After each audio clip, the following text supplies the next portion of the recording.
প্রিয় এইচএসসি শিক্ষার্থীবৃন্দু, আমরা শুরু করতে যাচ্ছি আমাদের তড়িৎ রসায়ন অধ্যায়ের লেকচার নাম্বার 9 তড়িৎদ্বারের প্রকারভেদ নিয়ে। তো আমরা দেখতে পাই আমাদের তড়িৎদ্বারের যে প্রকারভেদ, তড়িৎদ্বার হচ্ছে আমাদের 5 প্রকার। তো প্রথম যেটি আছে সেটা হচ্ছে ধাতু ধাতবায়ন তড়িৎদ্বার। ধাতু ধাতবায়ন তড়িৎদ্বার বলতে কি বোঝায়? বলা হচ্ছে কোন একটি ধাতুকে তার কোন দ্রবণীয় লবণের দ্রবণে নিমজ্জিত করে, নিমজ্জিত মানে হচ্ছে ডুবানো, নিমজ্জিত করে যে তড়িৎদ্বারটা গঠন করা হয় তাকে আমরা বলবো হচ্ছে ধাতু ধাতবায়ন তড়িৎ। আচ্ছা, জিনিসটা আসলে কি দেখাতে হচ্ছে, আমরা যখন তড়িৎ কোষের গঠন করছিলাম তখন তোমাদের মনে আছে কিনা দেখো তো, কোন একটি ধাতুকে যদি আমরা অ্যানোড বা ক্যাথোড হিসাবে নিই, ধরো হচ্ছে আমাদের এখানে একটা জিঙ্ক তড়িৎদ্বার আমরা ব্যবহার করলাম। তো এই জিঙ্ক তড়িৎদ্বারটাকে তার একটা দ্রবণীয় লবণের মধ্যে আমরা ডুবাইতাম। ফর এক্সাম্পল, জিঙ্ক তড়িৎদ্বারটাকে আমরা জিঙ্ক সালফেট দ্রবণে নিমজ্জিত বা ডুবাইতাম। এখন এই যে জিঙ্ক সালফেট, এই জিঙ্ক সালফেট দ্রবণে জিঙ্ক আসলে কত প্লাস? জিঙ্ক হচ্ছে 2 প্লাস। তার মানে জিনিসটা হলো যে আমরা জিঙ্ক ধাতুটাকে তারই কোন একটা আয়নের লবণে কি করছিলাম, তখন ডুবানো হয়েছিল। এই যে আমাদের কোন একটি ধাতুকে তার লবণের দ্রবণে ডুবানোর পর যে তড়িৎদ্বারটা আমাদের গঠিত হয় তাকেই আমরা আসলে সাধারণভাবে ধাতু ধাতবায়ন তড়িৎদ্বার বলে থাকি।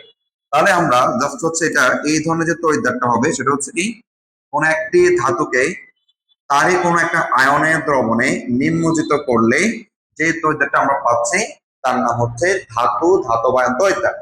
যেমন হচ্ছে আমরা এখানে জিঙ্ক ধাতুটাকে তারই আয়ন জিঙ্ক 2 প্লাস আয়নে দ্রবণে নিমজ্জিত করলাম, দ্যাট মিন্স এটি হচ্ছে একটি ধাতু ধাতবায়ন তড়িৎদ্বার। আমরা যদি এরকম আর একটু দেখি, যেমন হচ্ছে দেখো কপার ধাতুকে যে কপার আয়নের দ্রবণে কি করা হলো, ডুবানো বা নিমজ্জিত করা হলো, তাহলে এটি হচ্ছে আমাদের কি একটি ধাতু ধাতবায়ন তড়িৎদ্বার। আচ্ছা, এরপরটা আমরা দেখবো হচ্ছে আমাদের ধাতু ও ধাতুর অদ্রবণীয় লবণ তড়িৎদ্বার। মাত্র আমরা যেটা দেখলাম সেটা হচ্ছে ধাতু এবং ধাতুর দ্রবণীয় লবণ তড়িৎদ্বার।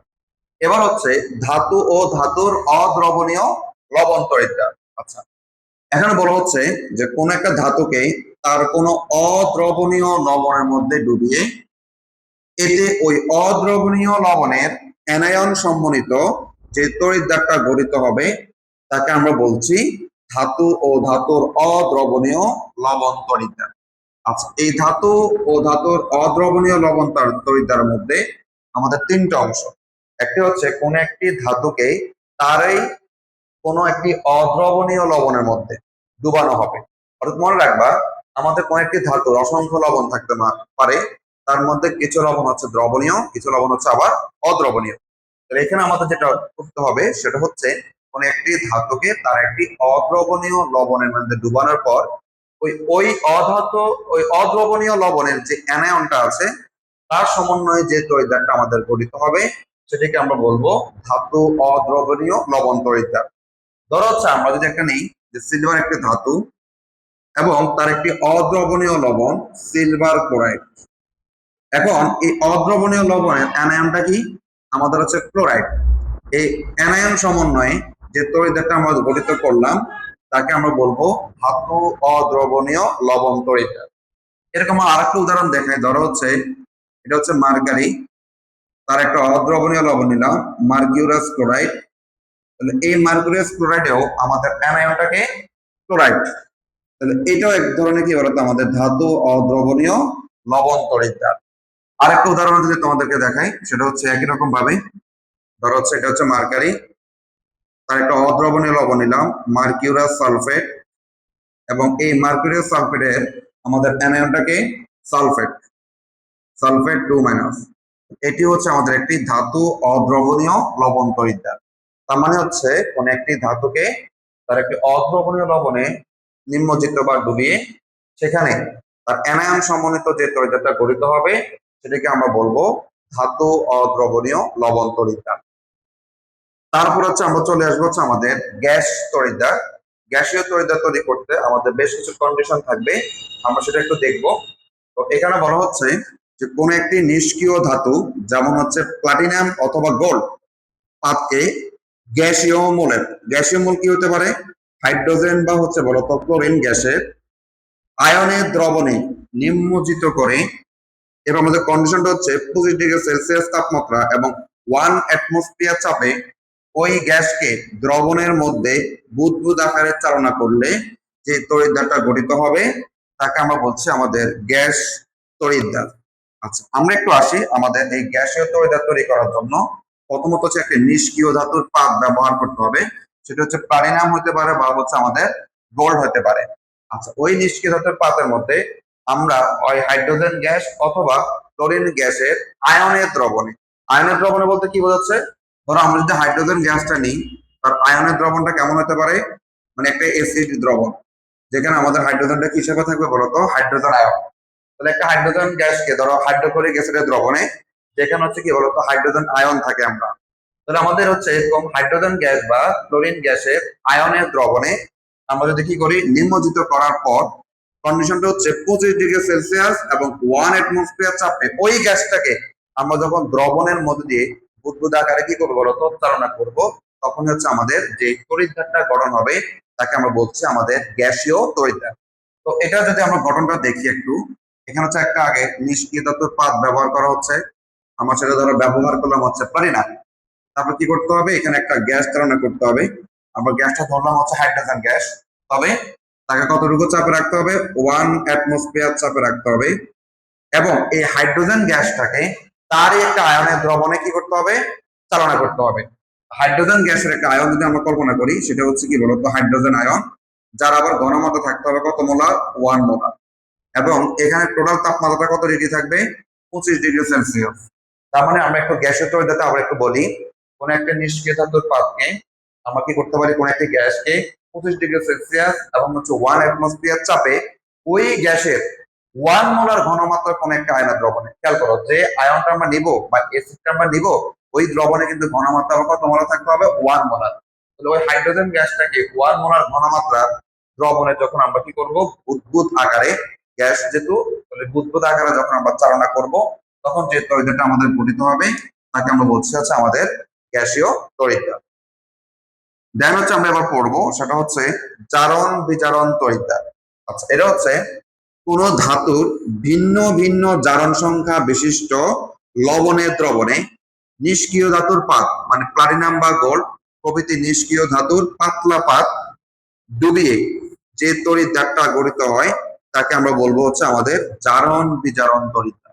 তার মানে হচ্ছে যে সকল ধাতুর জারণ সংখ্যাটা ভিন্ন হয় বা একাধিক হয়, এরকম ভিন্ন জারণ সংখ্যা বিশিষ্ট কোন একটা লবণের দ্রবণে আমরা যদি কোন একটা নিষ্ক্রিয় ধাতুর পাত প্লাটিনাম বা গোল্ড আমাদের কি করা হয়, ডুবানো হয়, তখন যে তড়িৎদ্বারটা আমাদের গঠিত হবে সেটাকে আমরা বলছি আমাদের জারণ বিজারণ তড়িৎদ্বার।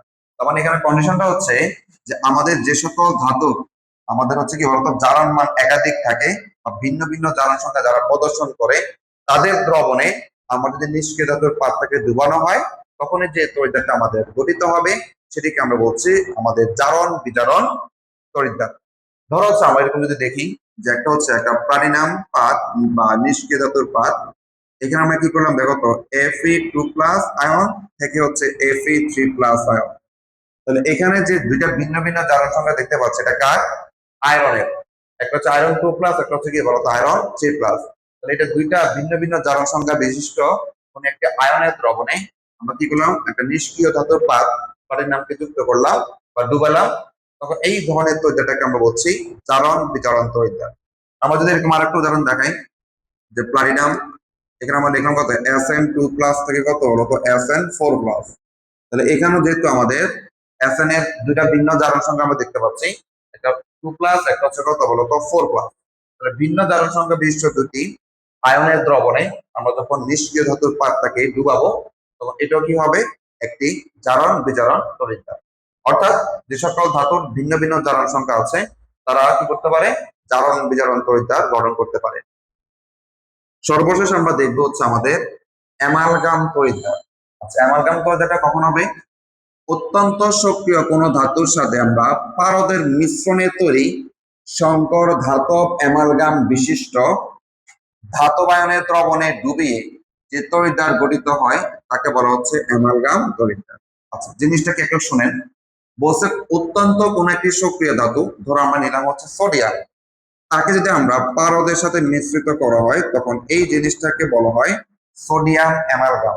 অর্থাৎ কোন একটি সক্রিয় ধাতুকে পারদের সাথে মিশ্রিত করলে তাকে বলা হয় অ্যামালগাম।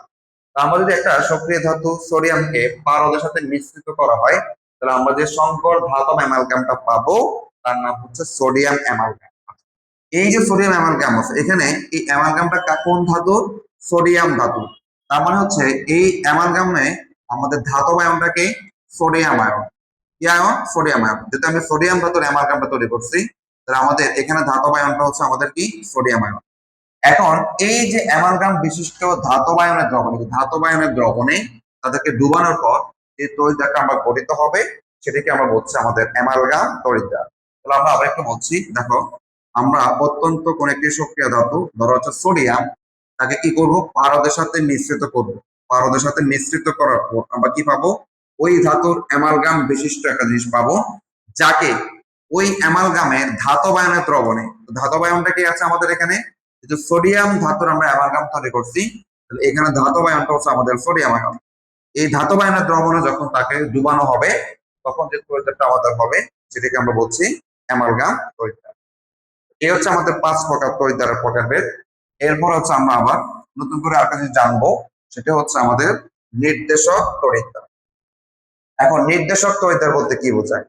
দেখো, যেসব জানা বিভব মানের তড়িৎদ্বার ব্যবহার করে অজানা তড়িৎদ্বারের বিভবটা নির্ণয় করা হবে তাকে আমরা বলছি হচ্ছে নির্দেশক তড়িৎদ্বার। অর্থাৎ আমাদের যেই তড়িৎদ্বারের বিভবটা জানা থাকে এবং যাকে ব্যবহার করে অজানা তড়িৎদ্বারের আমরা একটা বিভব নির্ণয় করতে পারবো, ওই জানা বিভব মানের তড়িৎদ্বারটাকে বলা হবে নির্দেশক তড়িৎদ্বার। মানে হচ্ছে যে তড়িৎদ্বারের বিভবটা আমরা মান জানা থাকে সেটাই হচ্ছে আমাদের নির্দেশক তড়িৎদ্বার। এখন এই নির্দেশক তড়িৎদ্বার হচ্ছে 2 প্রকার। নাম্বার 1 হচ্ছে মুখ্য বা প্রাইমারি নির্দেশক তড়িৎদ্বার এবং 2 নম্বরটা হচ্ছে গৌণ বা সেকেন্ডারি নির্দেশক তড়িৎদ্বার। তো চলো আমরা হচ্ছে প্রাইমারি নির্দেশক তড়িৎদ্বার কাকে বলে? যে নির্দেশক তড়িৎদ্বারের বিভব সরাসরি নির্ণয় করা যাবে তাকে আমরা বলছি প্রাইমারি নির্দেশক তড়িৎদ্বার। অর্থাৎ যে তড়িৎদ্বারের বিভবটা আমরা সরাসরি কি করতে পারি? নির্ণয় করতে পারি, সেটা হচ্ছে আমাদের প্রাইমারি নির্দেশক তড়িৎদ্বার। এবং এটার উদাহরণ হচ্ছে প্রমাণ হাইড্রোজেন তড়িৎদ্বার। একটু আগে যে আমরা গ্যাসীয় তড়িৎদ্বার দেখালাম, এই যে গ্যাস তড়িৎদ্বার হিসেবে কি বলতো, এই যে আমাদের হচ্ছে হাইড্রোজেন তড়িৎদ্বারের যে গঠনটা লিখছিলাম এটাই হচ্ছে আমাদের মূলত প্রমাণ হাইড্রোজেন তড়িৎদ্বার। এবং এই প্রমাণ হাইড্রোজেন তড়িৎদ্বারের আমাদের হচ্ছে বিভবের মানটা হচ্ছে আমাদের 0 ই নট। এটা বিভবের মান হচ্ছে আমাদের কত বলুন তো? 0 ভোল্টেজ। ঠিক আছে? তার মানে হচ্ছে যে সকল নির্দেশক তড়িৎদ্বারের বিভবটা আমরা সরাসরি নির্ণয় করতে পারি তাদেরকে বলা হচ্ছে প্রাইমারি নির্দেশক। এটার উদাহরণ হচ্ছে প্রমাণ হাইড্রোজেন তড়িৎদ্বার। আর এরপর আমরা যেটা দেখবো সেটা হচ্ছে সেকেন্ডারি নির্দেশক তড়িৎদ্বার। যে নির্দেশক তড়িৎদ্বারের বিভব সরাসরি নির্ণয় করা যায় না, বরং প্রাইমারি নির্দেশক তড়িৎদ্বার ব্যবহার করে তড়িৎদ্বারের বিভবটা নির্ণয় করা হয়, তখন তাকে আমরা বলবো হচ্ছে সেকেন্ডারি নির্দেশক তড়িৎদ্বার। অর্থাৎ সেকেন্ডারি নির্দেশক তড়িৎদ্বারটা হচ্ছে যে নির্দেশক তড়িৎদ্বারের বিভবটা আমরা সরাসরি কি করতে পারবো না, নির্ণয় করা যায় না, বরং প্রাইমারি নির্দেশকটা ব্যবহার করে ওই তড়িৎদ্বারের বিভবটা নির্ণয় করা হয়, তখন তাকে আমরা বলবো হচ্ছে সেকেন্ডারি নির্দেশক তড়িৎদ্বার। মানে হচ্ছে অন্যের সাহায্যে যে তড়িৎদ্বারের বিভবটা আমরা নির্ণয় করছি সেটা হচ্ছে আমাদের সেকেন্ডারি নির্দেশক তড়িৎদ্বার। এটা অন্যতম একটা উদাহরণ হচ্ছে আমাদের ক্যালোমেল তড়িৎদ্বার, বা হচ্ছে এরপর দেখা যাচ্ছে সিলভার ক্লোরাইড তড়িৎদ্বার এবং হচ্ছে কুইন হাইড্রোজেন তড়িৎদ্বার। এখান থেকে সবচেয়ে বেশি আসে হচ্ছে আমাদের ক্যালোমেল তড়িৎদ্বার নিয়ে কথা হয়। সেকেন্ডারি নির্দেশক তড়িৎদ্বার মধ্যে অন্যতম হচ্ছে আমাদের ক্যালোমেল তড়িৎদ্বার। আচ্ছা, এবার আমরা এই নির্দেশক তড়িৎদ্বার সম্পর্কিত বা তাদের ঘটনা সম্পর্কিত কিছু জিনিস দেখব। প্রথম আমরা চলে আসবো হচ্ছে আমাদের প্রমাণ হাইড্রোজেন তড়িৎদ্বার নিয়ে। প্রমাণ হাইড্রোজেন তড়িৎদ্বারের যে আমি বলছিলাম যে প্রমাণ হাইড্রোজেন তড়িৎদ্বারটা হচ্ছে এক ধরনের গ্যাসীয় তড়িৎদ্বার, এবং গ্যাসীয় তড়িৎদ্বারের জন্য যে কন্ডিশন গুলো ছিল প্রমাণ হাইড্রোজেন তড়িৎদ্বার বেলায় কিন্তু সেগুলো আমাদের অ্যাপ্লাই হবে। দেখো এখানে বলছে 25 ডিগ্রি সেলসিয়াস তাপমাত্রায় এবং 1 অ্যাটমসফিয়ার চাপে একটি পারিনাম পাত মানে নিষ্ক্রিয় ধাতুর পাত 1 মোলার একটা অ্যাসিডীয় দ্রবণে, 1 মোলার ঘনমাত্রার একটা অ্যাসিডীয় দ্রবণে যেমন যদি আমরা সেটাকে হাইড্রোক্লোরিক অ্যাসিডে রাখি, এই হাইড্রোক্লোরিক অ্যাসিডে রেখে ওই দ্রবণে যদি আমরা বুদবুদ আকারে বিশুদ্ধ হাইড্রোজেন গ্যাস কি করা হয়, চালনা করলে যে তড়িৎদ্বার গঠিত হবে তাকে আমরা বলবো প্রমাণ হাইড্রোজেন তড়িৎদ্বার।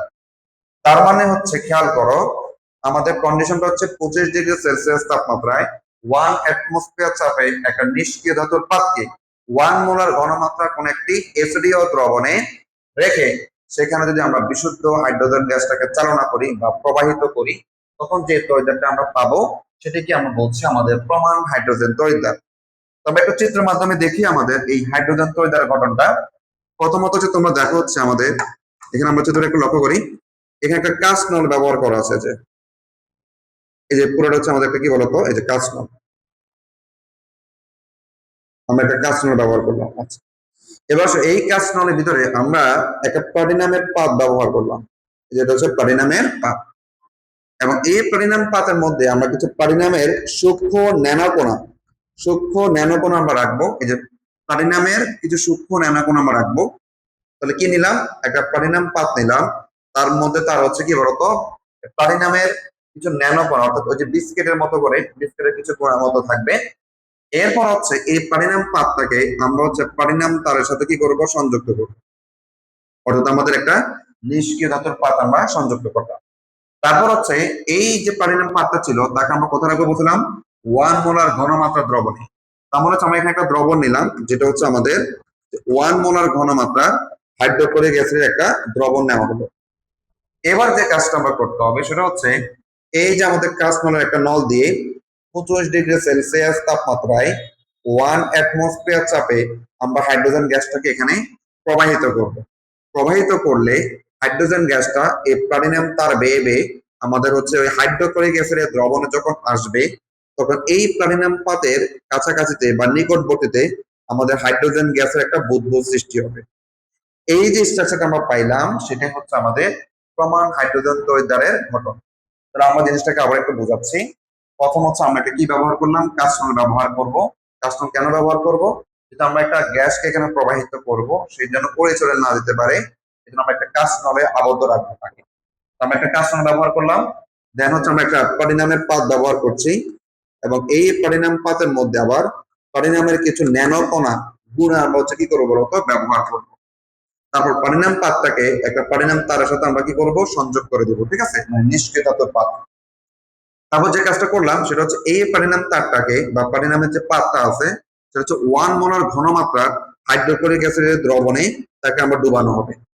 দেন হচ্ছে আমাদের 25°C তাপমাত্রায় এবং একই সাথে 1 অ্যাটমসফিয়ার চাপে আমাদের যে হাইড্রোজেন গ্যাসটা ছিল তাকে কাস্ট নলের নল দিয়ে আমরা কি করব, প্রবেশ করাবো। করানো হলে এটি প্লাটিনাম তার বেয়ে বেয়ে আমাদের হচ্ছে হাইড্রোক্লোরিক অ্যাসিডের দ্রবণে যখন আসবে, তখন ওই প্লাটিনাম পাতের কাছাকাছি বা নিকটবর্তীতে আমাদের অনেকগুলো হাইড্রোজেন গ্যাসের কি হবে বলতো, বুদবুদ সৃষ্টি হবে। এটা হচ্ছে আমাদের প্রমাণ হাইড্রোজেন তড়িৎদ্বারে কি বলতো গঠন। আচ্ছা, এখন তাহলে তার যদি আমরা স্ট্রাকচারটা বলি যে এর গঠনটা কেমন হবে, একটা হচ্ছে প্লাটিনাম পাত, তারপর হচ্ছে হাইড্রোজেন গ্যাস, এটি থাকবে 1 অ্যাটমসফিয়ার চাপে, এবং তার একটা আয়নের দ্রবণ থাকবে যেটি হচ্ছে কি বলতো 1 মোলার ঘনমাত্রা। 1 মোলার ঘনমাত্রা, এটি হচ্ছে প্রমাণ হাইড্রোজেন তড়িৎদ্বার কোষের গঠন। এবং আমাকে যদি বলা হয় যে এই প্রমাণ হাইড্রোজেন তড়িৎদ্বার কোষের গঠনে তার বিভবের মানটা কত, তার বিভবের মানটা হচ্ছে অলওয়েজ 0। অর্থাৎ একটা জিনিস মনে রাখবা, যারা নির্দেশক তড়িৎদ্বার হিসেবে কাজ করে তারা কিন্তু অ্যানোড রূপেও কাজ করে, আবার হচ্ছে অনেক সময় ক্যাথোড রূপেও কাজ করবে। অ্যানোড রূপে কাজ করুক অথবা ক্যাথোড রূপে কাজ করুক, তার বিভবের মান কিন্তু অলওয়েজ কত বলতো, 0। অর্থাৎ হাইড্রোজেন তড়িৎদ্বার যেটা একটি নির্দেশক তড়িৎদ্বার, এটির জারণ বিভবের মানও 0 হবে, বিজারণ বিভবের মানটাও কত হবে, 0 হবে। এখন আমরা যে বললাম যে আমাদের হাইড্রোজেন তড়িৎদ্বার একটা নির্দেশক তড়িৎদ্বার, এটি অ্যানোড রূপেও কাজ করতে পারে আবার ক্যাথোড রূপেও কাজ করতে পারে। কখন অ্যানোড রূপে কাজ করবে কখন ক্যাথোড রূপে কাজ করবে সেটা ডিপেন্ড করবে তার সাথে অন্য যে ধাতুটা থাকবে তাদের সক্রিয়তার সিরিজের উপরে নির্ভর করবে যে আমাদের হাইড্রোজেন তড়িৎদ্বার কি অ্যানোড রূপে কাজ করবে নাকি ক্যাথোড রূপে কাজ করবে। একটু পর আমরা সেটা দেখাবো। আপাতত আরেকটা জিনিস তোমরা মনে রাখবা, এটি যখন অ্যানোড রূপে কাজ করে তখন বিক্রিয়া কেমন হবে, এবং যখন ক্যাথোড রূপে কাজ করবে তখন তার বিক্রিয়া কেমন হবে। তো আমরা জানি যে আমাদের অ্যানোড তড়িৎদ্বারে কি হবে বলতো, ইলেকট্রন ত্যাগ করে। হাইড্রোজেন তড়িৎদ্বার যদি অ্যানোড রূপে কাজ করে তখন মূলত হচ্ছে যে হাইড্রোজেন গ্যাস একটি ইলেকট্রন ত্যাগ করে হাইড্রোজেন আয়নে পরিণত হবে। ঠিক আছে, তো আমরা ব্যালেন্স করতে হলে এখানে কি দ্বারা গুণ করব, হাফ দ্বারা গুণ করব। তার মানে হাফ মল হাইড্রোজেন গ্যাস একটি ইলেকট্রন ত্যাগ করে হাইড্রোজেন আয়নে পরিণত হয়। এটি হচ্ছে আমাদের অ্যানোডে বিক্রিয়া, মানে যখন সে অ্যানোড হিসাবে কাজ করবে। কিন্তু এই হাইড্রোজেন তড়িৎদ্বার যদি ক্যাথোড রূপে কাজ করে তখন তার বিক্রিয়া হবে এরকম: হাইড্রোজেন আয়ন একটি ইলেকট্রন গ্রহণ করে হাফ মোল হাইড্রোজেন গ্যাসে কি হবে বলতো, পরিণত হবে। তাহলে অ্যানোড রূপে কাজ করলে বিক্রিয়াটা হাইড্রোজেন গ্যাস থেকে কোথায় আসবে, হাইড্রোজেন আয়নে। আর যদি ক্যাথোড রূপে কাজ করে তখন হচ্ছে হাইড্রোজেন আয়ন ইলেকট্রন গ্রহণ করে হাইড্রোজেন গ্যাসে পরিণত হবে। তার মানে হচ্ছে আমরা যদি টোটালি তার হচ্ছে সাম্য অবস্থায় বিক্রিয়া বোঝাই, সাম্য অবস্থায় বিক্রিয়া বুঝি টোটাল, তখন জিনিসটা হচ্ছে কি দেখেন তো, এই যে দেখেন হাফ মোল হাইড্রোজেন গ্যাস কি হচ্ছে বলতো, হাইড্রোজেন আয়ন যোগ হচ্ছে একটি ইলেকট্রন। এটা দ্বারা আমরা কি বুঝি, দেখে এখানে উভমুখী বিক্রিয়া আছে। তার মানে আমাদের যখন হাইড্রোজেন তড়িৎদ্বার ক্যাথোড রূপে কাজ করবে তখন হচ্ছে বেসিক্যালি আমাদের এই হাইড্রোজেন আয়ন একটি ইলেকট্রন গ্রহণ করবে। আর যদি আমাদের অ্যানোড রূপে কাজ করে তখন এই প্লাস ইলেকট্রনটা যদি আমরা এই পাশে নিয়ে আসি তখন কি দাঁড়াইতে বলতো, হাফ মোল হাইড্রোজেন গ্যাস একটি ইলেকট্রন কি করে বলতো, ত্যাগ করে হাইড্রোজেন আয়ন। অর্থাৎ এটা হচ্ছে আমাদের সাম্যাবস্থা যে বিক্রিয়াটা, অর্থাৎ হচ্ছে আমাদের ক্যাথোড গ্রুপ যখন কাজ করবে তখন হচ্ছে হাইড্রোজেন আয়ন একটা ইলেকট্রন গ্রহণ করবে। আর যদি অ্যানোড গ্রুপে কাজ করে জাস্ট তুমি থিঙ্ক করবা যে প্লাস ইলেকট্রনটা যদি আমরা এই পাশে নিয়ে আসতাম তখন কি বোঝাইতো, যে হাইড্রোজেন গ্যাস একটা ইলেকট্রন গ্রহণ করে হাইড্রোজেন আয়নে পরিণত হয়। এটা হচ্ছে আমাদের হাইড্রোজেন তড়িৎদ্বারের আমাদের সাম্যাবস্থা যে বিক্রিয়াটা বলে সেটা। তাহলে নির্দেশক তড়িৎদ্বার হিসাবে হাইড্রোজেন তড়িৎদ্বার অ্যানোড গ্রুপও কাজ করবে, ক্যাথোড গ্রুপও কি বলতো কাজ করবে। আমরা দেখতে পেলাম অ্যানোড গ্রুপে যখন কাজ করবে তার রিঅ্যাকশনটা কেমন হয়, ক্যাথোড গ্রুপে যখন কাজ করবে তার রিঅ্যাকশনটা কেমন হয়। আচ্ছা, এবার আমরা জানবো যে আমাদের যে বললাম প্রমাণ হাইড্রোজেন তড়িৎদ্বার, প্রমাণ হাইড্রোজেন তড়িৎদ্বারের সাহায্যে আমরা হচ্ছে জিঙ্ক তড়িৎদ্বারের বিভবটা আমরা নির্ণয় করব। প্রমাণ হাইড্রোজেন তড়িৎদ্বার দ্বারা জিঙ্ক তড়িৎদ্বারের আমরা বিভব নির্ণয় করব। আচ্ছা, আমরা বলছিলাম যারা নির্দেশক তড়িৎদ্বার তাদেরকে ব্যবহার করে একটা অজানা তড়িৎদ্বার আমরা কি করব, বিভব নির্ণয় করব। এই ক্ষেত্রে আমরা প্রথম যেটা দেখতে পাচ্ছি সেটা হচ্ছে হাইড্রোজেন তড়িৎদ্বারটাকে ব্যবহার করে কিভাবে আমরা জিঙ্ক তড়িৎদ্বারটা ব্যবহার করব বা জিঙ্ক তড়িৎদ্বারের বিভবটা আমরা নির্ণয় করব। এখন এখানে মূল যে কাজটা সেটা হচ্ছে এই দুটা ধাতুর মধ্যে কাকে আমরা প্রথমে অ্যানোড রূপে কাজ করবে, কে ক্যাথোড রূপে কাজ করবে সেটা আমাকে আইডেন্টিফাই করতে হবে। তো আমরা ধাতুর যে সক্রিয়তা সিরিজ থেকে জানি যে আমরা বা যদি ধাতুর যে সক্রিয়তা সিরিজ সেখানে যে ধাতুর অবস্থানটা যত বেশি উপরে হবে, যে ধাতুর অবস্থানটা যত বেশি উপরে হবে সে কি করতে পারে, মানে তার ইলেকট্রন ত্যাগের প্রবণতাটা কিন্তু বেশি। আমরা কিন্তু জানি যে ধাতু সক্রিয়তা সিরিজে হাইড্রোজেনের উপরে জিঙ্কের অবস্থান, মানে জিঙ্কের ইলেকট্রন ত্যাগের প্রবণতাটা বেশি। যার ইলেকট্রন ত্যাগের প্রবণতা বেশি সে তো আগে অ্যানোড রূপে কাজ করবে।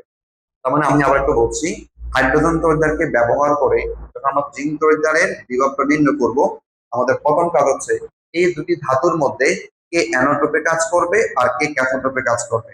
সেটা হচ্ছে সক্রিয়তা সিরিজের যে ধাতুর অবস্থানটা যত উপরে থাকে সে কি করে, ইলেকট্রন ত্যাগের তার প্রবণতাটা বেশি হয়। যার ইলেকট্রন ত্যাগের প্রবণতা বেশি সেহেতু আমাদের আগে অ্যানোড রূপে কাজ করবে। তার মানে হাইড্রোজেন অপেক্ষা যেহেতু জিঙ্ক ধাতুর অবস্থানটা উপরে, জিঙ্ক তড়িৎদ্বারটা অ্যানোড রূপে কাজ করবে, হাইড্রোজেন তড়িৎদ্বারটা আমাদের ক্যাথোড রূপে কাজ করবে। এটা আমাদের আগে বুঝতে হবে। ঠিক আছে, তাহলে আমরা এবার একটু চিত্রের মাধ্যমে আমরা একটু সেই জিনিসটা দেখি। তো প্রথম বলা হচ্ছে আমরা যখন হাইড্রোজেন তড়িৎদ্বারকে ব্যবহার করে জিঙ্ক তড়িৎদ্বারের বিভবটা নির্ণয় করব, প্রথম কাজ হচ্ছে আমাদের জিঙ্ক তড়িৎদ্বার অ্যানোড রূপে এবং হাইড্রোজেন তড়িৎদ্বার ক্যাথোড রূপে লবণ সেতুর মাধ্যমে সংযুক্ত করা হবে। তাহলে চিত্রের মাধ্যমে যদি আমরা একটু দেখি আমাদের, তোমার লক্ষ্য করলে দেখবা আমাদের অ্যানোড রূপে, এখানে অ্যানোড রূপে কি আছে বলতো, আমাদের জিঙ্ক তড়িৎদ্বার। অ্যানোড রূপে হচ্ছে আমাদের জিঙ্ক তড়িৎদ্বার এবং ক্যাথোড রূপে আমাদের একটা কি আছে বলতো, হাইড্রোজেন তড়িৎদ্বার। দেখো ক্যাথোড রূপে কি আছে বলতো, হাইড্রোজেন তড়িৎদ্বার। এখন চিত্রটা যদি দেখো এখানে হচ্ছে জিঙ্ক তড়িৎদ্বারটা আমাদের আছে, যে এটা হচ্ছে জিঙ্ক তড়িৎদ্বারটা। আর হাইড্রোজেন তড়িৎদ্বার যদি একটা নির্দেশক তড়িৎদ্বার, এই জন্য দেখো তো তাকে আমরা কি করতে হচ্ছে, যে মনে আছে কিনা যে প্রমাণ যে হাইড্রোজেন কোষের যে গঠনটা আমরা পড়ছিলাম, একটি কাঁচনলের মধ্য দিয়ে আমাদের কি করতে হবে, হাইড্রোজেন গ্যাসটাকে আমাদের হচ্ছে পরিণাম পাত ব্যবহার করে আমাদের হচ্ছে 1 মোলার ঘনমাত্রা হাইড্রোক্লোরিক অ্যাসিডের দ্রবণে বা হাইড্রোজেন আয়নের ঘনমাত্রা দ্রবণে তাকে কি করতে হবে, প্রবাহিত করতে হবে বা চালনা করতে হবে। তাহলে আমরা যদি একটু লিখি, আমাদের কোষে আমাদের হচ্ছে অ্যানোড হিসাবে কাজ করছে কি বলতো জিঙ্ক তড়িৎদ্বার, আর ক্যাথোড হিসাবে কাজ করতেছে কি বলতো প্রমাণ হাইড্রোজেন তড়িৎদ্বার। এরপরে আমাদের যে কাজটা করতে হবে, যখন জিঙ্ক তড়িৎদ্বারটি আমাদের ভোল্ট মিটারের ঋণাত্মক প্রান্তের সাথে এবং হাইড্রোজেন তড়িৎদ্বারটি আমাদের ধনাত্মক প্রান্তের সাথে যুক্ত করা হবে, তখনই আমাদের একটা ঘটনা ঘটবে। কি ঘটনা ঘটবে আমরা একটু বোঝাই। প্রথমত হচ্ছে আমাদের বলছি জিঙ্ক তড়িৎদ্বারটাকে আমাদের এখানে তড়িৎ কোষকে কি মিটার থাকবে, ভোল্ট মিটার থাকবে। ভোল্ট মিটারের ঋণাত্মক প্রান্তের সাথে যুক্ত হবে অ্যানোড মানে জিঙ্ক তড়িৎদ্বার, আর ভোল্ট মিটারের ধনাত্মক প্রান্তের সাথে আমাদের যুক্ত হবে ক্যাথোড অর্থাৎ হাইড্রোজেন তড়িৎদ্বার। যখন তাদেরকে আমরা এই ধনাত্মক এবং ঋণাত্মক প্রান্তের সাথে যুক্ত করব, তখন এখানে একটা ঘটনা হবে, সেটা হচ্ছে ইলেকট্রন প্রবাহ। কি প্রবাহ? ইলেকট্রন প্রবাহ। আচ্ছা, ইলেকট্রন প্রবাহটা কোন দিক থেকে হবে? জিঙ্ক তড়িৎদ্বার থেকে ইলেকট্রন ত্যাগ করবে বা জিঙ্ক তড়িৎদ্বার থেকে ইলেকট্রন গুলো আমাদের হাইড্রোজেন তড়িৎদ্বারের দিকে কি হবে বলতো, প্রবাহিত হবে। তাহলে এবার দেখো যেটা বলছে, যখন আমরা জিঙ্ক তড়িৎদ্বারটিকে ভোল্টমিটারের ঋণাত্মক প্রান্তের সাথে এবং হাইড্রোজেন তড়িৎদ্বারটিকে ভোল্টমিটারের ধনাত্মক প্রান্তের সাথে যুক্ত করা হলে, তখন কি করবে, যে আমাদের ভোল্টমিটারটা নির্দেশ করবে জিঙ্ক তড়িৎদ্বার থেকে ইলেকট্রন হাইড্রোজেন তড়িৎদ্বারে প্রবাহিত হচ্ছে। এবার দেখো, এই যে জিঙ্ক তড়িৎদ্বার এবং হাইড্রোজেন তড়িৎদ্বারকে আমরা ভোল্টমিটারের সাথে যুক্ত করলাম, আমরা দেখতে পাই যে আমাদের জিঙ্ক তড়িৎদ্বার থেকে ইলেকট্রন গুলো হাইড্রোজেন তড়িৎদ্বার দিকে কি হচ্ছে, প্রবাহিত হচ্ছে। এই যে ঘটনাটা হলো, এখান থেকে আমরা বলতে পারি যে জিঙ্ক তড়িৎদ্বার যেহেতু ইলেকট্রনটা ত্যাগ করবে, তাহলে তার হবে জারণ, এবং হাইড্রোজেন তড়িৎদ্বার যেহেতু ইলেকট্রনটা গ্রহণ করে, তখন তার হবে বিজারণ। তাহলে জিঙ্ক তড়িৎদ্বার কি ঘটবে, জারণ, এবং হচ্ছে হাইড্রোজেন তড়িৎদ্বারে আমাদের বিজারণ বিক্রিয়া ঘটে। এই যে আমাদের জারণ বিজারণ হলো বা ইলেকট্রন আদান প্রদান হলো, তখনই আমরা এই ভোল্ট মিটারের মাধ্যমে আমরা একটা এই কোষের একটা ইএমএফ এর মানটা পাবো, মানে টোটাল কোষ বিভবের মানটা। সেটি হচ্ছে কত বলতো আমাদের 0.76 ভোল্টেজ। এই মানটা আমরা কোথেকে পেলাম, যে আমাদের এই যে জিঙ্ক থেকে ইলেকট্রন গুলো হাইড্রোজেন তড়িৎদ্বারা যখন ধাবিত হলো, জারণ বিজারণ বিক্রিয়া ঘটলো, এই জারণ বিজারণ বিক্রিয়ার মাধ্যমে আমাদের ভোল্ট মিটারের মাধ্যমে আমরা জানলাম আমাদের কোষটির ইএমএফ এর মান বা কোষ বিভবের মানটা হচ্ছে 0.76 ভোল্টেজ। এখন এই যে সম্পূর্ণ কোষের যে ইএমএফ এর মানটা আমরা পেলাম, এটাই মূলত হচ্ছে আমাদের জিঙ্ক তড়িৎদ্বারের বিভবের মান। এখন আমাদের এখানে একটু খেয়াল করতে হবে যে আমি কেন বললাম এটা জিঙ্ক তড়িৎদ্বারের বিভবের মান। যেহেতু আমরা জানি আমাদের এই জিঙ্ক তড়িৎদ্বারের সাথে কাকে ব্যবহার করা হয়েছিল, প্রমাণ হাইড্রোজেন তড়িৎদ্বার, যার বিভবের মান তো সবসময় কত বলতো, শূন্য। তার মানে হচ্ছে আমাদের একটা তড়িৎ কোষে দুই ধরনের বিক্রিয়া ঘটে, একটা হচ্ছে জারণ, একটা হচ্ছে আমাদের কি বলতো, বিজারণ। অর্থাৎ কোন একটি কোষের জারণ বিভব এবং বিজারণ বিভবের যে সমষ্টি হয়, তখন সেখান থেকে আমরা সম্পূর্ণ কোষের বিভবের মানটা জানি। যেহেতু আমরা এই ভোল্ট মিটারের মাধ্যমে জানলাম যে সম্পূর্ণ কোষের বিভবের মানটা কিন্তু 0.76 ভোল্টেজ এবং হাইড্রোজেন তড়িৎদ্বারের বিভবের মান কিন্তু শূন্য, তার আমরা বলতে পারি এখন এই সম্পূর্ণ কোষের বিভবের মানটা হচ্ছে আসলে জিঙ্কের বিভব। তবে কথা হচ্ছে এটা কি জিঙ্কের জারণ বিভব নাকি বিজারণ বিভব। যেহেতু আমাদের জিঙ্ক তড়িৎদ্বার এখানে অ্যানোড রূপে কাজ করলো এবং ইলেকট্রন ত্যাগ করলো, তার মানে হচ্ছে এই বিভবটা হবে জিঙ্কের জারণ বিভবের মান।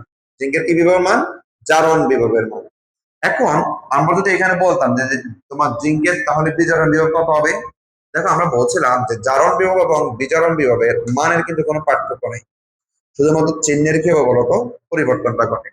তার মানে এই হাইড্রোজেন তড়িৎদ্বারকে ব্যবহার করে জিঙ্ক তড়িৎদ্বারে আমরা প্রথমে জারণ বিভবের মানটা কত পারলাম, প্লাস 0.76 ভোল্টেজ।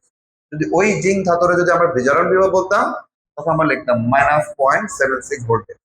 আর এখানে দেখো তো আমাদের লেখা হয়েছে যে প্রমাণ হাইড্রোজেন তড়িৎদ্বারের এখন বিজারণ বিভবের মানটা কত বলতো, শূন্য।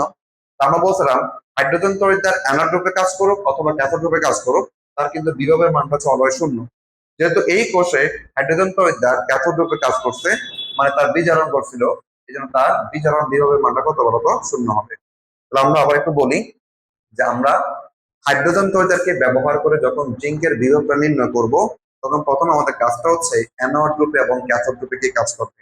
যেহেতু সক্রিয়তা সিরিজে হাইড্রোজেনের উপরে জিঙ্ক ধাতুর অবস্থান, তাহলে এই ক্ষেত্রে আমাদের জিঙ্ক তড়িৎদ্বারটা অ্যানোড রূপে কাজ করবে এবং হাইড্রোজেন তড়িৎদ্বারটা বা প্রমাণ হাইড্রোজেন তড়িৎদ্বার কোষ ক্যাথোড রূপে কাজ করবে। এরপর আমরা এই দুইটা তড়িৎদ্বারকে আমরা ভোল্টমিটারের সাথে সংযুক্ত করব। ভোল্টমিটারের দুটো প্রান্ত থাকে, একটা হচ্ছে ধনাত্মক প্রান্ত, একটা হচ্ছে আমাদের ঋণাত্মক প্রান্ত। সেক্ষেত্রে আমাদের অ্যানোড তড়িৎদ্বারটাকে আমরা ভোল্টমিটারের ঋণাত্মক প্রান্তের সাথে যুক্ত করব এবং ক্যাথোড তড়িৎদ্বারটাকে ভোল্টমিটারের ধনাত্মক প্রান্তের সাথে আমরা যুক্ত করব। এই যখন ভোল্টমিটারের সাথে দুটা তড়িৎদ্বারকে আমরা সংযুক্ত করব, তখনই অ্যানোড থেকে ইলেকট্রন প্রবাহ ক্যাথোডের দিকে ধাবিত হবে। অর্থাৎ তখন ভোল্টমিটার আমাদেরকে নির্দেশ করবে জিঙ্ক তড়িৎদ্বার ইলেকট্রন আমাদের হচ্ছে ক্যাথোড তড়িৎদ্বার মানে হাইড্রোজেন তড়িৎদ্বারের দিকে প্রবাহিত করছে। এর মাধ্যমে আমরা বুঝবো জিঙ্ক তড়িৎদ্বারে কি ঘটে, জারণ, এবং হচ্ছে হাইড্রোজেন তড়িৎদ্বারে কি ঘটে, বিজারণ ঘটে। এবং এই জারণ বিজারণ বিক্রিয়া ঘটার সময় আমাদের এই ভোল্টমিটার মাধ্যমে আমরা জানবো আমাদের সম্পূর্ণ কোষের কোষ বিভব বা ইএমএফ এর মানটা হচ্ছে 0.76 ভোল্টেজ। এখন এই যে সম্পূর্ণ কোষের যে বিভবের মানটা পেলাম, এটাই মূলত হচ্ছে আমাদের জিঙ্ক তড়িৎদ্বারের বিভবের মান। কেন? কারণ হচ্ছে আমাদের এই জিঙ্কের সাথে যে হাইড্রোজেন তড়িৎদ্বারটাকে আমরা ব্যবহার করলাম, সে যেহেতু নির্দেশক তড়িৎদ্বার, তাহলে তার বিভবের মানটা শূন্য। আমরা জানি একটি সম্পূর্ণ কোষের কোষ বিভব হচ্ছে দুইটি তড়িৎদ্বারের জারণ বিভব এবং বিজারণ বিভবের সমষ্টি। যেহেতু একটি কোষের বিভব মানটা শূন্য, তাহলে আমরা যে মানটা পাচ্ছি কোষ বিভব, এটা হচ্ছে অপর ধাতু তড়িৎদ্বার বিভব। যেহেতু এই কোষে জিঙ্কের কি করছিল, জারণ করছিল, এজন্য আমরা বলতে পারবো এখান থেকে যে বিভবের মানটা পেলাম সেটি জিঙ্কের জারণ বিভব। তবে চাইলে আমরা যদি তাকে বিজারণ বিভব হিসেবে লিখতে চাই, তখন আমাদের মানের কোনো পরিবর্তন হবে না, শুধুমাত্র চিহ্নের কি হবে, পরিবর্তন হবে। তা আমরা এবার একটু তোমাদেরকে দেখাবো যে আমাদের সম্পূর্ণ কোষের যে ইএমএফ এর মানটা পেলাম, এটা আসলে জিঙ্কের বিভবটা কিভাবে হবে সেটা আমরা একটু দেখাই। যে এখানে আমাদের আগে দুটা রিঅ্যাকশন হবে, অ্যানোডে বিক্রিয়া এবং হচ্ছে কি বলতো ক্যাথোডে বিক্রিয়াটা হবে। তো দেখাই আমাদের এখানে বিক্রিয়াটা কেমন ছিল। দেখো এখানে আমাদের অ্যানোডে কে ছিল, অ্যানোডে হচ্ছে জিঙ্ক যে তড়িৎদ্বারটা ছিল দুইটি ইলেকট্রন ত্যাগ করে আমাদের হচ্ছে জিঙ্ক 2+ আয়নে কি হয়, পরিণত হয়। আর ক্যাথোডে যেটা আমাদের হাইড্রোজেন তড়িৎদ্বারটা আছে, এখানে কি হবে বলতো, হাইড্রোজেন আয়ন ইলেকট্রন গ্রহণ করে হাফ মোল হাইড্রোজেন গ্যাসে কি হবে, পরিণত হয়। এখন এখান থেকে আমরা আমাদের হচ্ছে ইনট সেল যদি বের করতে যাইতাম, তখন সূত্র আমরা কি লিখতাম, ইনট অক্সিডেশন অফ অ্যানোড যোগ ইনট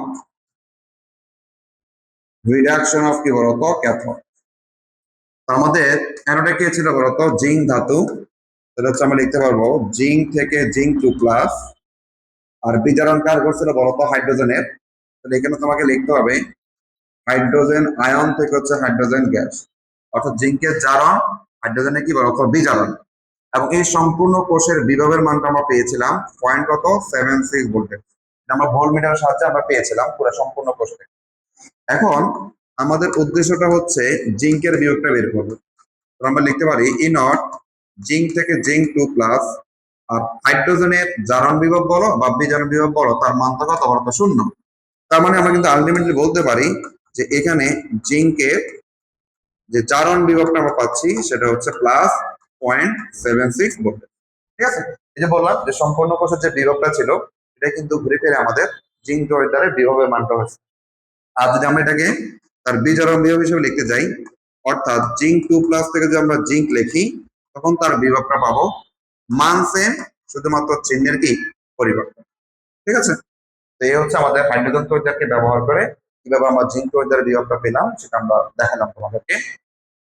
দেন একই রকম ভাবে আমরা ওই হাইড্রোজেন তড়িৎদ্বারকে ব্যবহার করে এবার হচ্ছে আমরা কপার তড়িৎদ্বারের বিভবটা নির্ণয় করব। জিনিসটা তোমাদের কাছে সহজ হয়ে যাবে যে প্রমাণ হাইড্রোজেন তড়িৎদ্বার দ্বারা কপার তড়িৎদ্বারের বিভবটা আমাদের নির্ণয় করব। এখানে আমরা একটা চিত্র দেখতে পাচ্ছি। আমাদের যে প্রথম কাজ সেটা হচ্ছে ক্যাথোডে কে কাজ করবে বা ক্যাথোড তড়িৎদ্বার হিসেবে কে কাজ করবে, অ্যানোড তড়িৎদ্বার হিসেবে কে কাজ করবে। আমরা বলছিলাম যে আমাদের সক্রিয়তা সিরিজে যার অবস্থানটা উপরে থাকবে সে হচ্ছে অ্যানোড রূপে কাজ করবে, যার অবস্থানটা নিচে সে হচ্ছে ক্যাথোড রূপে কাজ করবে। তো ধাতু সক্রিয়তা সিরিজ থেকে আমরা জানি যে হাইড্রোজেনের নিচে হচ্ছে কপারের অবস্থান, অর্থাৎ ধাতুর সক্রিয়তা সিরিজে কপার অপেক্ষা হাইড্রোজেনের অবস্থান যেহেতু উপরে, তাহলে এই ক্ষেত্রে এখন আমাদের হাইড্রোজেন তড়িৎদ্বার হচ্ছে এবার অ্যানোড রূপে কাজ করবে এবং কপার তড়িৎদ্বারটা হচ্ছে আমাদের ক্যাথোড রূপে কাজ করবে। দেখো তো আমরা একটু আগে যখন হাইড্রোজেন তড়িৎদ্বারকে ব্যবহার করে জিঙ্কের বিভবটা নির্ণয় করেছিলাম, তখন কিন্তু হাইড্রোজেন তড়িৎদ্বার তখন ক্যাথোড হিসেবে কাজ করছে। কিন্তু এখন ওই হাইড্রোজেন তড়িৎদ্বারকে ব্যবহার করে যখন কপারে আমরা তড়িৎদ্বার বিভব নির্ণয় করব, তখন কিন্তু হাইড্রোজেন কিন্তু এবার অ্যানোড রূপে কাজ করছে, আর কপার হচ্ছে কি বলতো ক্যাথোড রূপে কাজ করছে। তো কখন কি অ্যানোড হিসেবে কাজ করবে, ডিপেন্ড করবে সক্রিয়তা সিরিজের বা ধাতুর সক্রিয়তা সিরিজের যার অবস্থানটা উপরে থাকবে সে হচ্ছে অ্যানোড রূপে, এবং যার অবস্থানটা নিচে সে হচ্ছে ক্যাথোড রূপে কাজ করবে। তো এখানে আমরা হচ্ছে দেখাতে পারি এবার যে আমাদের হাইড্রোজেন তড়িৎদ্বারকে ব্যবহার করে যখন কপারের বিভবটা আমরা নির্ণয় করব, তখন হচ্ছে হাইড্রোজেন তড়িৎদ্বার হচ্ছে অ্যানোড রূপে, আর কপার তড়িৎদ্বার হচ্ছে আমাদের ক্যাথোড রূপে কাজ করবে। তাহলে এবার দেখো তো আমাদের হচ্ছে এই যে দেখেন হাইড্রোজেন তড়িৎদ্বার কি হিসেবে কাজ করতেছে আমাদের অ্যানোড রূপে, এবং ক্যাথোড রূপে কি কাজ করতেছে বলতো আমাদের কপার ধাতু। ঠিক আছে, তাহলে আমাদের অ্যানোড রূপে হাইড্রোজেন গ্যাস, ক্যাথোড রূপে হচ্ছে আমাদের কপার ধাতু। এবং এদেরকে আমরা কি করব, ভোল্ট মিটারের সাথে সংযুক্ত করব। ভোল্ট মিটারের দুটো প্রান্ত, একটা ধনাত্মক প্রান্ত, একটা হচ্ছে আমাদের কি ঋণাত্মক প্রান্ত। তাহলে অ্যানোড তড়িৎদ্বারকে সবসময় ভোল্ট মিটারের ঋণাত্মক প্রান্তের সাথে যুক্ত করা হবে, এবং ক্যাথোড যে তড়িৎদ্বারটা সেটাকে বলা হচ্ছে ভোল্ট মিটারের ধনাত্মক প্রান্তের সাথে যুক্ত করা হবে। আবার মনে রাখা দিই বা মনে করবা, অ্যানোড তড়িৎদ্বারকে ভোল্ট মিটারের ঋণাত্মক প্রান্তের সাথে এবং ক্যাথোড তড়িৎদ্বারকে ভোল্ট মিটারের ধনাত্মক প্রান্তের সাথে যুক্ত করা হবে। যখনই আমি তাদেরকে ভোল্ট মিটারের সাথে সংযুক্ত করব, তখনই আমাদের অ্যানোড থেকে ইলেকট্রন প্রবাহটা ক্যাথোডের দিকে ধাবিত হবে। অর্থাৎ আমরা বুঝবো যে হাইড্রোজেন তড়িৎদ্বার ইলেকট্রন ত্যাগ করবে, এবং কপার তড়িৎদ্বার সেই ইলেকট্রনগুলো কি করবে, গ্রহণ করবে। তাহলে আমরা যদি দেখি, দেখো তো যে কপার তড়িৎদ্বারকে ক্যাথোড রূপে এবং হাইড্রোজেন তড়িৎদ্বারকে আমরা অ্যানোড রূপে লবণ সেতুর মাধ্যমে সংযোগ করব। এরপর হচ্ছে যখন ভোল্ট মিটারে মানে কপার তড়িৎদ্বার ভোল্ট মিটার কোন প্রান্তের সাথে, ধনাত্মক প্রান্তের সাথে, এবং একই সাথে হাইড্রোজেন তড়িৎদ্বার ভোল্ট মিটারের ঋণাত্মক প্রান্তের সাথে যখন আমরা যুক্ত করব, তখন আমরা দেখব যে আমাদের এই ভোল্ট মিটারটা নির্দেশ করবে হাইড্রোজেন তড়িৎদ্বার থেকে ইলেকট্রন গুলো কপার তড়িৎদ্বারে প্রবাহিত হচ্ছে। অর্থাৎ অ্যানোডের হাইড্রোজেন তড়িৎদ্বার থেকে ইলেকট্রন গুলো ক্যাথোডের কপারের দিকে কি হবে, ধাবিত হবে। এখান থেকে আমরা বলতে পারি যে আমাদের হাইড্রোজেন তড়িৎদ্বারে কি করছে, জারণ, এবং কপার তড়িৎদ্বার কি করছে বলতো, বিজারণ। এবং এই জারণ এবং বিজারণ বিক্রিয়ার মাধ্যমে আমাদের এই সম্পূর্ণ কোষ থেকে ভোল্ট মিটারের সাহায্যে আমরা জানতে পারবো এই সম্পূর্ণ কোষের কোষ বিভবের মানটা হচ্ছে এখন যে আমাদের 0.34 ভোল্টেজ, 0.34 ভোল্টেজ।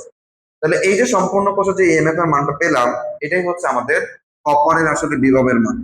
কেন? কারণ আমরা জানি যে আমাদের হাইড্রোজেন যে তড়িৎদ্বার তার বিভবের মানটা হচ্ছে 0। তাহলে আমি আবার একটু বলছি, আমাদের সম্পূর্ণ কোষে যে বিভবটা পাচ্ছি এটা মূলত এখনকার কপারের বিভব। কিন্তু কপারের কি জারণ বিভব নাকি বিজারণ বিভব? যেহেতু কপার তড়িৎদ্বার ক্যাথোড রূপে কাজ করছে, তাহলে এটি হচ্ছে তার বিজারণ বিভবের মান। তাহলে কপারের বিজারণ বিভবের মানটা আমরা কত পেলাম, প্লাস 0.34 ভোল্টেজ। যদি এটাকে আমরা জারণ বিভব হিসেবে লিখতে যাই, তখন তুমি জাস্ট লিখবা -0.34 ভোল্টেজ। আর যেহেতু আমাদের হাইড্রোজেনে কি করছে বলতো, জারণ হচ্ছে, তাহলে এখন তার জারণ বিভবের মানটা আমরা কত লিখতে পারবো, 0 ভোল্টেজ। তাহলে আমরা আবার চিত্রটা থেকে আবার একটু বলি যে হাইড্রোজেন তড়িৎদ্বারকে ব্যবহার করে যখন কপারে আমরা বিভব নির্ণয় করব, আমাদেরকে এখন অ্যানোড রূপে হচ্ছে হাইড্রোজেন গ্যাস এবং ক্যাথোড রূপে হচ্ছে কপার তড়িৎদ্বার ব্যবহার করতে হবে।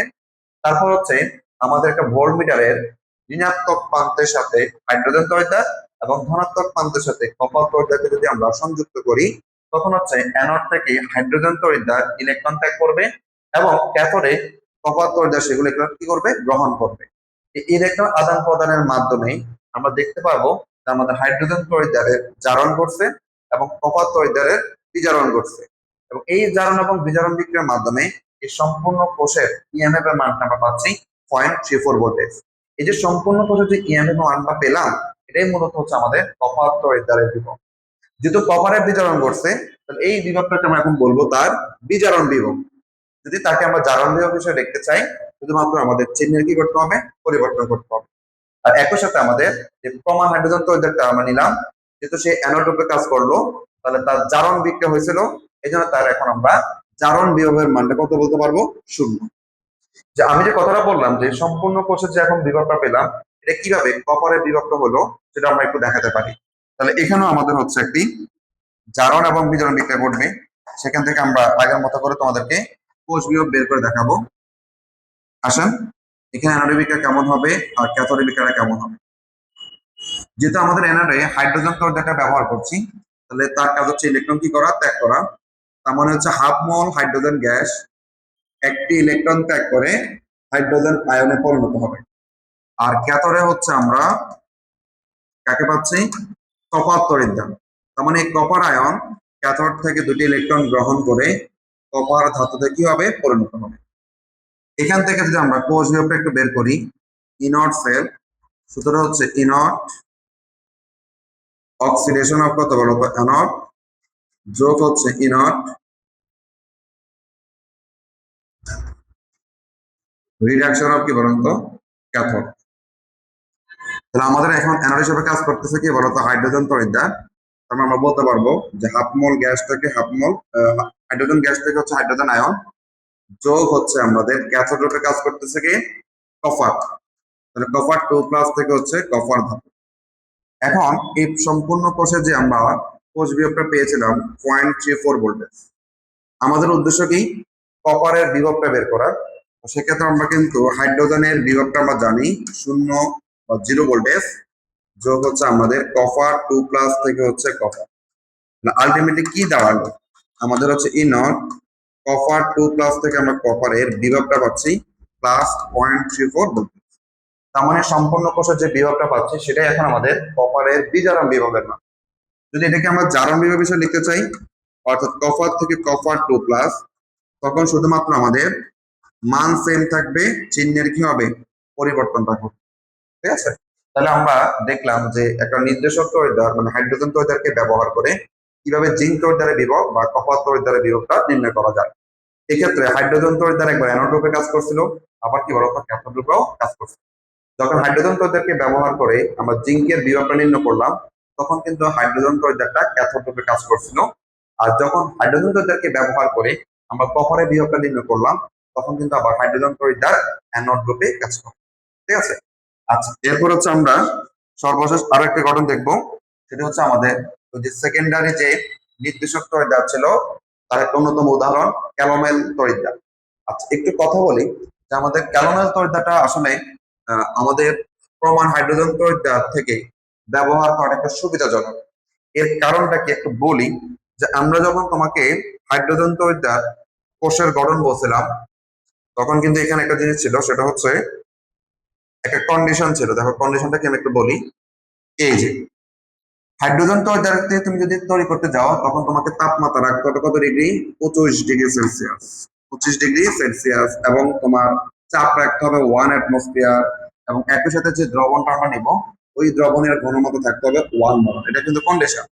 কিন্তু সব সময় কিন্তু আমাদের চাপ 1 atmosphere বা তাপমাত্রা 25°C রাখা বা ওই একটা নির্দিষ্ট দ্রবণের ঘনমাত্রাটা 1 মোলার রাখাটা কিন্তু কষ্টসাধ্য। মানে ওই এনভায়রনমেন্টটা তৈরি করাটা কিন্তু সহজে হয়ে ওঠে না। এই জন্য আমরা হচ্ছে হাইড্রোজেন তড়িৎদ্বারের পরিবর্তে আমরা যদি ক্যালোমেল তড়িৎদ্বারটা ব্যবহার করি, তাহলে কিন্তু আমাদের ওই সমস্যাটা কিন্তু আর হবে না। তাহলে আমরা আবার বলছি যে একটা হাইড্রোজেন তড়িৎদ্বার কোষের আমাদের যেহেতু তাপমাত্রা এবং হচ্ছে চাপ এবং ঘনমাত্রা মান সবসময় অ্যাকুরেট ভাবে রাখা যায় না, সেক্ষেত্রে আমাদের সুবিধা হবে কার জন্য? ক্যালোমেল তড়িৎদ্বার যদি আমরা ব্যবহার করি, সেটা আমাদের জন্য একটু বেশি সুবিধাজনক। এখন ক্যালোমেল তড়িৎদ্বারটা কিভাবে গঠিত হয় দেখেন তো। ক্যালোমেল তড়িৎদ্বারটা গঠিত হয় মূলত, ক্যালোমেল তড়িৎদ্বার হচ্ছে সাধারণত মার্কারি মানে পারদ এবং মার্কিউরাস ক্লোরাইড এবং একই সাথে হচ্ছে একটা তড়িৎ বিশ্লেষক পটাশিয়াম ক্লোরাইড দ্রবণ দ্বারা গঠিত হয়। তাহলে তিনটি উপাদান দ্বারা আমাদের হচ্ছে কি গঠন হবে? ক্যালোমেল তড়িৎদ্বারটা গঠিত হবে। নাম্বার 1 হচ্ছে আমাদের কি থাকবে? একটা মার্কারি থাকবে এবং হচ্ছে একটা মার্কিউরাস ক্লোরাইডের একটা লবণ থাকবে, একই সাথে একটা তড়িৎ বিশ্লেষক। তড়িৎ বিশ্লেষক হিসাবে কি ব্যবহার করা হবে? পটাশিয়াম ক্লোরাইড ব্যবহার করা হবে। ঠিক আছে? তো এই তিনটা জিনিস মিলিয়ে হচ্ছে আমাদের ক্যারামেল তড়িৎদ্বার গঠন হবে। এখন কথা হচ্ছে আমাদের এই যে পটাশিয়াম ক্লোরাইডটা আছে, এই পটাশিয়াম ক্লোরাইডের ভিন্ন ভিন্ন ঘনমাত্রার উপর ভিত্তি করে আমাদের ক্যারামেল তড়িৎদ্বার কোষের বিভবের মানটা ভিন্ন হয়। দেখো তো আমাদের বলা হচ্ছে সাধারণত 3 ধরনের ঘনমাত্রার পটাশিয়াম ক্লোরাইডের দ্রবণ নিয়ে ক্যারামেল তড়িৎদ্বার তৈরি করা যায়। আমি কিন্তু আবার একটু বলছি, পটাশিয়াম ক্লোরাইডের 3 ধরনের ঘনমাত্রার উপর ভিত্তি করে আমাদের হচ্ছে ক্যারামেল তড়িৎদ্বারটা তৈরি করা যায়। পটাশিয়াম ক্লোরাইডের ঘনমাত্রা ভিন্নতার জন্য তড়িৎদ্বারের বিভবের মানটাও ভিন্ন হয়। তাহলে প্রমাণ হাইড্রোজেন তড়িৎদ্বারের যে বিভবটা আমরা পাইতাম সবসময় কত পাইতাম? 0 ভোল্টেজ। কিন্তু ক্যারামেল তড়িৎদ্বারের যে বিভবের মান সেটা কিন্তু সবসময় একই রকম না, এবং এটা ভিন্নতা পাওয়া যাবে কার উপর? পটাশিয়াম ক্লোরাইডের ঘনমাত্রা ভিন্নতার কারণে আমাদের এই ক্যালোমেল ক্লোরাইডের বিভবের মানটাও ভিন্ন হয়। আমাদের এই পটাশিয়াম ক্লোরাইডের কয় ধরনের ঘনমাত্রা বলছি? 3 ধরনের ঘনমাত্রার কারণে আমাদের হচ্ছে এই কোষ বিভবের মানটাও ভিন্ন হতে পারে। এটা আমাদের এমসিকিউ জন্য জানতে হবে তোমাদের। দেখো হচ্ছে আমরা যদি ওই ক্যালোমেল ক্লোরাইডের কোষে পটাশিয়াম ক্লোরাইডের ঘনমাত্রাটা 0.1 মোলার রাখি, তখন আমরা কোষ বিভবটা পাবো হচ্ছে -0.334 ভোল্ট। কিন্তু আমরা যদি পটাশিয়াম ক্লোরাইডের ঘনমাত্রাটা 1 মোলার রাখি, তখন হচ্ছে ওই কোষের বিভবের মানটা পাবো -0.28 ভোল্ট। আর যদি আমরা পটাশিয়াম ক্লোরাইডের একটি সম্পৃক্ত দ্রবণ তৈরি করি, তখন সেই কোষের বিভবের মানটা পাবো -0.24 ভোল্টেজ। জাস্ট এটুকু মনে রাখতে হবে যে একটি ক্যালোমেল কোষের পটাশিয়াম ক্লোরাইডের 3 ধরনের ঘনমাত্রার জন্য আমাদের 3 ধরনের ভোল্টেজটা পাওয়া যায়। আচ্ছা, এবার হচ্ছে আমরা আমাদের ক্যালোমেল তৈরি কোষের গঠনটা আমরা একটু দেখবো চিত্রের মাধ্যমে। এখানে তোমরা দেখো হচ্ছে আমাদের ক্যালোমেল তৈরি কোষ গঠন করতে হচ্ছে এখানে একটা কাস্ট নল ব্যবহার করা হবে। এই যে একটা কাস্ট নল ব্যবহার করা হচ্ছে, এই যে একটা কাস্ট নল আছে। এবং এই কাছের একদম নিচের দিকে, নিচের অগ্রভাগে আমাদের হচ্ছে ব্যবহার করা হচ্ছে বিশুদ্ধ মার্কারি বা পারদ। তারপরে উপরে যে লেয়ারটা আমাদের আছে এখানে মূলত ব্যবহার করা হচ্ছে মার্কুরিয়াস ক্লোরাইড এবং মার্কারির পেস্ট। পেস্ট মানে হচ্ছে কাই, আঠালো টাইপের। তাহলে প্রথমে নিচের অগ্রভাগে নিচের দিকে আমাদের ব্যবহার করা হচ্ছে বিশুদ্ধ মার্কারি। তার উপরে যে লেয়ারটা ছিল সেখানে আমাদের ব্যবহার করা হচ্ছে মার্কুরিয়াস ক্লোরাইড এবং হচ্ছে মার্কারির একটা কাই বা পেস্ট। তার উপরে আমরা আরো একটি কাস্টনল দেখতে পাচ্ছি। এই কাস্টনলে, এই যে একটা কাস্টনল আমাদের হালকা আছে, এই কাস্টনলে কি করা হচ্ছে দেখো তো। কাস্টনলে দেখো তো নিচের অংশে এখানে আবার মার্কারি ব্যবহার করা হচ্ছে। এই যে দেখো আবার কি ব্যবহার করা হচ্ছে? মার্কারি। আর এই কাস্টনের ভিতরে আমাদের একটা তার ব্যবহার করা হচ্ছে। এই তারটাকে আমরা একদম নিচে যে মার্কারি ছিল সেখান পর্যন্ত নিয়ে যাব। এই এই তারটা হচ্ছে মূলত প্লাটিনাম তার। তার মানে সেকেন্ড যে কাস্টনটা আমরা দেখতে পেলাম সেখানে একটা প্লাটিনামের তার একদম নিচের কি বলতো মার্কারি, যে বিশুদ্ধ মার্কারি ছিল সেখান পর্যন্ত আমরা সংযুক্ত করে দিলাম। ঠিক আছে, সংযুক্ত করে দিলাম। আচ্ছা, এরপরে আমাদের এখানে একটা তড়িৎ বিশ্লেষক দ্রবণ থাকবে, যে এখানে এই যে কাস্টনলের চারপাশে এটা হচ্ছে পটাশিয়াম ক্লোরাইডের একটি দ্রবণ থাকবে, তড়িৎ বিশ্লেষক রূপে কাজ করবে। আর এখানে একটা লবণ সেতু ব্যবহার করছে। এই লবণ সেতুটা মূলত হচ্ছে কি বলতো পটাশিয়াম ক্লোরাইডের একটি লবণ সেতু ব্যবহার করা হচ্ছে। তাহলে আমরা আরেকটু সুন্দর করে জানার জন্য আমরা একটা রঙিন চিত্র দেখতে পাবো। দেখো তো এখানে যে একটা বাইরে কি দেওয়া আছে, আমাদের কাস্টনল ব্যবহার করা হচ্ছে। কাস্টনলের ভিতরে দেখো তো একদম নিচের দিকে নীল কালার যে অংশটুকু আমাদের আছে সেটাকে আমরা বলছি আমাদের বিশুদ্ধ কি বলতো মার্কারি। সেটাকে আমরা বলছি আমাদের এটা হচ্ছে আমাদের বিশুদ্ধ কি বলতো মার্কারি। তারপর দেখো তো সবুজ কালার যে লেয়ারটা আমরা দেখতে পাচ্ছি এখানে মূলত হচ্ছে আমাদের মার্কুরিয়াস ক্লোরাইড এবং হচ্ছে একটা মার্কারির পেস্ট তৈরি করা হচ্ছে, বা হচ্ছে কি বলতো কাই বা আঠালো পদার্থ ব্যবহার করা হচ্ছে। তারপর আমাদের হলুদ কালার যে অংশটা আমরা দেখতে পাচ্ছি এটি হচ্ছে আমাদের পটাশিয়াম ক্লোরাইড একটি তড়িৎ বিশ্লেষক রূপে ব্যবহৃত হচ্ছে আমাদের একটি পটাশিয়াম ক্লোরাইড। এখানে আমাদের একটা লবণ সেতু ব্যবহার করা হচ্ছে। এই লবণ সেতুটা মূলত হচ্ছে পটাশিয়াম ক্লোরাইড। আর ভিতরে আমরা একটা কাস্টন আবার একটা ব্যবহার করতে দেখতে পাচ্ছি। এই কাস্টনের ভিতর দিয়ে দেখো একটা তার ব্যবহার করা হচ্ছে, একটা সূক্ষ্ম তার ব্যবহার করা হচ্ছে। এই তারটা কার? প্লাটিনাম তার। কি তার? প্লাটিনাম তার, যাকে আমরা একদম সর্বনিম্ন যে হচ্ছে আমাদের মার্কারের যে বিশুদ্ধ মার্কারটা ছিল সেখানে যদি আমরা সংযুক্ত করলাম। এটা হচ্ছে আমাদের ক্যালোমেল তৈদারের গঠন। তোমাদের হচ্ছে এই চিত্রের সময় একটু আইডিয়া নেওয়া। এখন আমরা যে ক্যালোমেল তৈদারটা বললাম এটিও যদি আমাদের একটা নির্দেশক তৈদার, তো এই তৈদারটাও অ্যানোড রূপে কাজ করে, আবার কি বলতো ক্যাথোড রূপে কাজ করে। আমরা এখন দেখবো এই অ্যানোডের বিক্রিয়া কেমন হয় আর ক্যাথোডের বিক্রিয়া কেমন হয়। খুব বেশি ইম্পর্টেন্ট না, জাস্ট হচ্ছে আমাদের একটু ধারণা নেওয়া যে ক্যালোমেল তৈদারেরও অ্যানোডের বিক্রিয়া কেমন হয় বা ক্যাথোডের বিক্রিয়া কেমন হয়।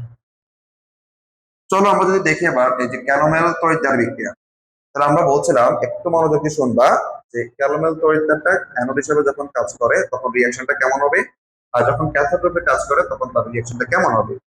আমরা জানি অ্যানোডের কাজটা কি করা? ইলেকট্রন ত্যাগ করা, এবং ক্যাথোডের কাজটা হচ্ছে ইলেকট্রন কি করা বলতো গ্রহণ করা।